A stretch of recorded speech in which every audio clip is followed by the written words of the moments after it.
Public എക്സാമിലെ എല്ലാ പരീക്ഷയും നന്നായിട്ട് എഴുതണമെന്നാണ് പ്രതീക്ഷിച്ചത്. പക്ഷേ ആദ്യത്തെ എക്സാമിൽ തന്നെ ഉദ്ദേശിച്ച പോലെ പോയില്ല. അത് എക്സാം ടഫായി വന്നതാവാം, എക്സാമിന് എഴുതാൻ സമയം കിട്ടാത്തതാവാം, അല്ലെങ്കിൽ നിങ്ങൾ ഉദ്ദേശിച്ച പോലെ ഒന്നും അല്ല നടന്നത്, മൊത്തത്തിൽ നിങ്ങൾ പഠിച്ചൊന്നും വന്നിട്ടില്ല. ഇങ്ങനത്തെ ഏതെങ്കിലും ഒരു സിനാരിയോ കൊണ്ട് നിങ്ങളുടെ ഫസ്റ്റ് പരീക്ഷ തന്നെ വളരെ മോശമായിട്ട് പോയിട്ടുണ്ടെങ്കിൽ ഒന്ന് കമൻറ്റ് ബോക്സിൽ യെസ് സാർ എന്ന് പറഞ്ഞ് കമൻറ്റ് ചെയ്യുക. മക്കളെ, നിങ്ങൾ ഒരു കാരണവശാലും പേടിക്കേണ്ട ആവശ്യമില്ല. ഇനി നിങ്ങളുടെ ബാക്കിയുള്ള എല്ലാ എക്സാംസിലും ഒരു ഗംഭീര കംബാക്ക് എങ്ങനെ വരുത്തണം എന്നുള്ള കാര്യം ഞാൻ ഈ വീഡിയോയിൽ പറഞ്ഞു തരുന്നതായിരിക്കും. സോ ഈ വീഡിയോ ഫുള്ളായിട്ട് നിങ്ങൾ കാണാം. ഇനി നിങ്ങളുടെ ഫസ്റ്റ് എക്സാം അല്ല, ഇടയിലുള്ള ഏത് എക്സാം മോശമായിട്ട് പോയാലും നിങ്ങൾ ഈ ഒരു വീഡിയോയിൽ പറയുന്ന കാര്യങ്ങൾ തീർച്ചയായിട്ടും ഫോളോ ചെയ്താൽ നിങ്ങൾക്ക് ഗംഭീര ബെനിഫിറ്റ്സ് ആയിരിക്കും ഉണ്ടാവുക. അതിൽ ഫസ്റ്റ് കാര്യം നമ്മൾ മനസ്സിലാക്കേണ്ടത്, നമ്മുടെ ബ്രെയിനിന് ഹേലോ എഫക്റ്റും ഹോൺ എഫക്റ്റും എന്ന് പറഞ്ഞാൽ രണ്ട് സാധനങ്ങളുണ്ട്. ഈ ഹേലോ എഫക്റ്റ് ആണ് ഞാൻ പല വീഡിയോ നമ്മുടെ first impression is the best impression. അതുകൊണ്ട് നിങ്ങളുടെ ഫസ്റ്റ് രണ്ട് ആൻസർ പേപ്പറിന്റെ പേജ് നല്ല കറക്റ്റായിട്ട് ഉറപ്പുള്ള ആൻസർ എഴുതണം. അപ്പോൾ ടീച്ചറിന് ഒരു ഇംപ്രഷൻ വരുന്നുള്ള കാര്യം ഞാൻ പലപ്പോഴും പറഞ്ഞു തന്നിട്ടുണ്ട്. ആ കാര്യം നിങ്ങൾ എല്ലാവരും യൂസ് ചെയ്യുന്നുണ്ട് വിചാരിക്കുന്നു. ഇതിന്റെ നേരെ ഓപ്പോസിറ്റുള്ള എഫക്റ്റ് ആണ് ഹോൺ എഫക്റ്റ്. അതിൽ വളരെ സിമ്പിളായിട്ട് പറഞ്ഞു കഴിഞ്ഞാൽ, നമ്മുടെ ഫസ്റ്റ് എക്സാം അല്ലെ ഏതെങ്കിലും ഒരു എക്സാം മോശമായിട്ട് പോയാൽ നമ്മുടെ ബ്രെയിൻ ഓട്ടോമാറ്റിക്കലി അടുത്ത എക്സാംസും അങ്ങനെ തന്നെ പോകുന്നുള്ള രീതിയിൽ അങ്ങനെ ഒരു ട്യൂണായി പോകും. കാര്യം നമ്മൾ ലോജിക്കലി ആയിരിക്കുമ്പോൾ നിങ്ങളുടെ ഫിസിക്സ് എക്സാമും കെമിസ്ട്രി എക്സാമും മാത്സ് എക്സാമും ഒക്കെ ഇൻഡിപെൻഡന്റ് ആയിട്ടുള്ള കാര്യങ്ങളാണ്. അതിൽ തമ്മിലൊരു ബന്ധമില്ല. അതുകൊണ്ട് തന്നെ ഫിസിക്സ് മോശമായി പോയതുകൊണ്ട് കെമിസ്ട്രിയും മാത്സും മോശമായിട്ട് ഒരു ആവശ്യമില്ല. ലോജിക്കലി നമുക്കറിയാം. പക്ഷെ നമ്മുടെ ബ്രെയിൻ എപ്പോഴും ഇങ്ങനെ കണക്ട് ചെയ്തുകൊണ്ടിരിക്കും. അത് നമ്മുടെ ബ്രെയിൻ്റെ ഒരു പ്രത്യേക ഫീച്ചറാണ്. അപ്പോൾ അതുകൊണ്ട് തന്നെ നിങ്ങളുടെ ഈ ഒരു എക്സാം മോശമായതുകൊണ്ട് നിങ്ങളുടെ ബ്രെയിൻ പറഞ്ഞിരിക്കുമോ അടുത്ത എക്സാം മോശമായി പോകും, അത് അതിൻ്റെ അടുത്ത് മോശമായി പോകും, മൊത്തത്തിൽ നമ്മുടെ എക്സാം തന്നെ മോശമായി പോകും എന്നുള്ള ഒരു കണക്ഷൻ നമ്മുടെ ബ്രെയിൻ തന്നെ ഇങ്ങനെ ഉണ്ടാക്കിക്കൊണ്ടിരിക്കും. നിങ്ങൾ ആദ്യം മനസ്സിലാക്കേണ്ടത് അങ്ങനെ ഒരു സാധനം ഇല്ല. നിങ്ങളുടെ ഒരു പരീക്ഷ മോശമായി പോയി, അത് ഇറ്റ് ഇസ് എ റിയാലിറ്റി. പക്ഷെ അതും നിങ്ങൾക്ക് ഇനി വരാനുള്ള പരീക്ഷയായിട്ട് ഒരു ബന്ധമില്ല എന്നുള്ള കാര്യം ആദ്യം നിങ്ങൾ നിങ്ങളോട് തന്നെ പറയാം. ഇവിടെ ഞാൻ ഈ പറഞ്ഞ കാര്യം നിങ്ങൾ നിങ്ങളോട് തന്നെ പറഞ്ഞില്ലെങ്കിൽ ഒരു വലിയ ട്രാപ്പിലേക്ക് നിങ്ങൾ വീഴാനുള്ള ചാൻസ് ഉണ്ട്. അതാണ് സ്നോബോൾ എഫക്റ്റ്. അതായത് ഫസ്റ്റ് എക്സാം നിങ്ങൾക്ക് മോശമായി പോയി, അപ്പോൾ നിങ്ങൾ വിചാരിക്കുന്നു അടുത്ത എക്സാമും എനിക്ക് മോശം, മൊത്തത്തിൽ എക്സാം എൻ്റെ അവസ്ഥയാണെന്ന് വിചാരിച്ചാൽ നിങ്ങൾ അടുത്ത എക്സാമിന് കാര്യമായി പഠിക്കില്ല. കാരണം മോശമായി പോയിട്ടുണ്ടെങ്കിൽ നമ്മൾ കുറേ എഫേർട്ട് ഇടേണ്ട ആവശ്യമില്ലല്ലോ. അപ്പോൾ അതും മോശമായി പോയി. രണ്ട് എക്സാം മോശമായി പോകുമ്പോഴത്തേക്ക് നമ്മൾ വിചാരിക്കും മൂന്നാമത്തെ എക്സാം പോയി, മൊത്തം പരിപാടി പോയി തീർന്നു, ഇനി മാർക്കൊന്നും എനിക്ക് ഞാൻ ഉദ്ദേശിച്ച പോലെ കിട്ടാൻ പോകുന്നില്ല, മൊത്തത്തിൽ നെഗറ്റീവായി, നിങ്ങൾ മൂന്നാമത്തെ പഠിക്കില്ല, അപ്പോൾ മൂന്നാമത്തെ മോശമായി പോയി. അങ്ങനെ അവസാനം മൊത്തം എക്സാം മോശമായി പോകാനുള്ള ചാൻസ് ഉണ്ട്. പല കുട്ടികളും ഈ ഒരു ട്രാപ്പിൽ വീഴും. നേരെ മറിച്ച് ഫസ്റ്റ് എക്സാം ആണെന്നും സെക്കൻഡ് എക്സാം വേറെ തന്നെ സാധനമാണെന്ന് മനസ്സിലാക്കി കഴിഞ്ഞാൽ ഈ സ്നോബോൾ എഫക്റ്റ്, ഇതിങ്ങനെ വലുതായി വരുന്ന എഫക്റ്റ് ഒരിക്കലും നിങ്ങൾ ഉണ്ടാകാൻ പോകുന്നില്ല എന്നുള്ള റിയാലിറ്റി മനസ്സിലാക്കാം. അപ്പോൾ ഈ ഒരു കാര്യം നിങ്ങൾ നിങ്ങളുടെ ബ്രെയിനിനെ ഇടയ്ക്കിടയ്ക്ക് ഒന്ന് റിമൈൻഡ് ചെയ്യിക്കുക. ഇനി കുറച്ച് പ്രാക്ടിക്കൽ കാര്യങ്ങൾ ഞാൻ പറഞ്ഞുതരാം. ഫസ്റ്റ് കാര്യം നിങ്ങൾ മനസ്സിലാക്കേണ്ടത്, നിങ്ങളുടെ ഒരു പേപ്പർ മോശമായി പോയി വിചാരിക്കാം, വളരെ ടഫായിട്ട് വന്നതാവാം, ചിലപ്പോൾ ലെങ്തി ആയിട്ട് വന്നതാവാം. നിങ്ങൾ മനസ്സിലാക്കേണ്ടത്, നിങ്ങൾക്ക് അങ്ങനെയാണെങ്കിൽ നിങ്ങളുടെ ക്ലാസ്സിലെ ടോപ്പറിനും നിങ്ങൾ അത്രത്തോളം മോശമല്ലെങ്കിലും അയാളും കുറച്ച് സ്ട്രഗിൾ ചെയ്തിട്ടുണ്ടാവും, പല ആൻസേഴ്സ് എഴുതിയിട്ടുണ്ടാവില്ല, ഫുൾ മാർക്ക് സാധാരണ വാങ്ങുന്ന കുട്ടികൾ ഫുൾ മാർക്കിന് അടുത്ത് പോലും വാങ്ങുന്നുണ്ടാവില്ല. ഇത് നിങ്ങളുടെ ക്ലാസ്സിൽ മാത്രമല്ല കേരളത്തിലെ എല്ലാവരുടെയും അവസ്ഥ ഇങ്ങനെ ആയിരിക്കും ഉണ്ടാവുക. അപ്പം അങ്ങനത്തെ ഒരു അവസ്ഥ വന്നു കഴിഞ്ഞാൽ നിങ്ങളുടെ പേപ്പർ ഇവാലുവേഷൻ വളരെ ലീനിയൻ്റ് ആക്കും. എല്ലാ വർഷവും ഇതിനെ സംഭവിക്കാറ്. അപ്പം നിങ്ങൾ ചിലപ്പോൾ എക്സ്പെക്ട് ചെയ്യുന്ന ചിലപ്പോൾ 75 മാർക്കൊക്കെ ആയിരിക്കും, പക്ഷെ അവസാനം നിങ്ങൾക്ക് കിട്ടാൻ പോകുന്നത് ചിലപ്പോൾ 92 ആയിരിക്കും. നിങ്ങൾ ചിലപ്പോൾ എക്സ്പെക്ട് ചെയ്ത് നിങ്ങൾ തോക്കുന്നതായിരിക്കും, പക്ഷെ ആക്ച്വലി നിങ്ങൾക്ക് കിട്ടാൻ പോകുന്നത് 75 80 ആയിരിക്കും ഉണ്ടാവുക.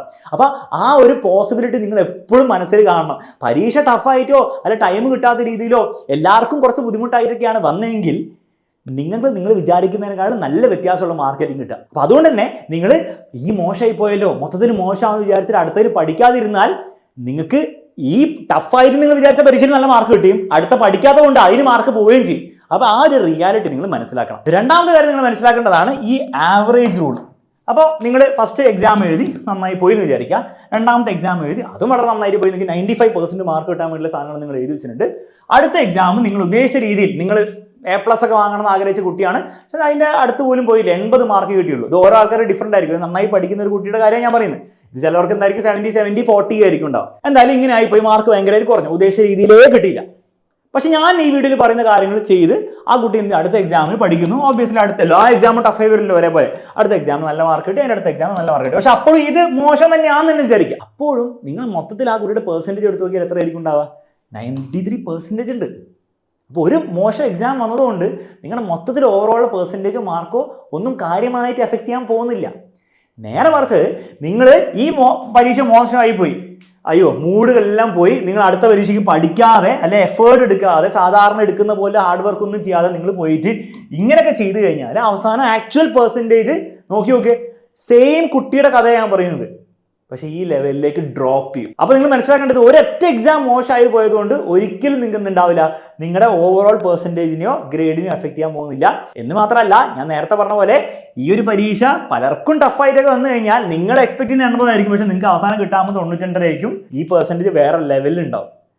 അപ്പോൾ അങ്ങനത്തെ സാഹചര്യത്തിൽ നിങ്ങൾ അടുത്തേക്ക് പഠിച്ചില്ലേ, നിങ്ങൾ എന്ത് ചെയ്യും, നിങ്ങൾ അവസാനം കരയും. ഓക്കെ, അപ്പോൾ അങ്ങനത്തെ ഒരു സാഹചര്യം ഉണ്ടാക്കരുത്. ഈ ആവറേജിന്റെ ഈ റൂള് നിങ്ങൾ മനസ്സിലാക്കണം.